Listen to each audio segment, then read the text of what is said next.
Telangana municipal ఎన్నికల్లో 90% పైగా కాంగ్రెస్ అభ్యర్థులు విజయం సాధించారని మంత్రి పొన్నం ప్రభాకర్ స్పష్టం చేశారు. ప్రజలు ఇచ్చిన తీర్పుతో రెట్టింపు ఉత్సాహంతో తమ ప్రభుత్వం పనిచేస్తుంది అన్నారు. సిద్దిపేట జిల్లా హుస్నాబాద్ ఎమ్మెల్యే క్యాంపు కార్యాలయంలో గెలిచిన అభ్యర్థులకు ఆయన స్వీట్లు తినిపించి శుభాకాంక్షలు తెలిపారు. అనంతరం మంత్రి మీడియాతో మాట్లాడారు. ప్రజల ఆకాంక్షలకు అనుగుణంగా తమ ప్రభుత్వం పనిచేస్తుంది అన్నారు. ఇచ్చిన వాగ్దానాలను అమలు చేస్తూనే మౌలిక సదుపాయాల కల్పనకు ప్రత్యేక నిధులు కేటాయిస్తామన్నారు. కేంద్ర ప్రభుత్వం తమ వంతు బాధ్యతగా అర్బన్ ప్రాంతాలకు రావాల్సిన నిధులు మంజూరు చేయాలని విజ్ఞప్తి చేశారు. ఈ విజయానికి సహకరించిన ప్రజలకు కృతజ్ఞతలు తెలిపారు. ప్రజాస్వామికంగా ఎక్కడ కూడా ఎటువంటి మీ శాసనసభ్యులు ఉదాహరణ కరీంనగర్లో పైసలు వంచుతుంటే పట్టుకుంటే పోలీసుల జీబులకే దించేసుకోనో ఇంకో రకంగానో మీరే ప్రజాస్వామ్యాన్ని హేళన చేసే విధంగా ప్రవర్తించారు చాలా నియోజకవర్గాల.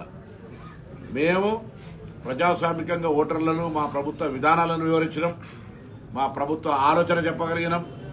సంక్షేమ కార్యక్రమాలు ప్రజల దగ్గరికి నేరుగా, అది ఉచిత బస్సు కావచ్చు, ఇందిరమ్మ ఇండ్లు కావచ్చు, రేషన్ కార్డు కావచ్చు, సన్న బియ్యం కావచ్చు, 200 యూనిట్లు కావచ్చు, వడ్డీ లేని రుణాలు కావచ్చు, రైతు భరోసా, రుణమాఫీ, అదేవిధంగా బోనస్ కావచ్చు, 70,000 ఉద్యోగాలు కావచ్చు.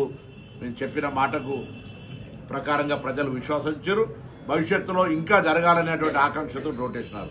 అది గమనించిన ఆయనే మేము గతం కంటే బాగా వాళ్ళు ప్రతిపక్షంలో ఉన్నప్పుడు ఇన్ని గెలవలే, ఇప్పుడు గెలిచిరు అంటే దానికి అదొక అవివేకమైనటువంటి ఆర్గ్యుమెంట్.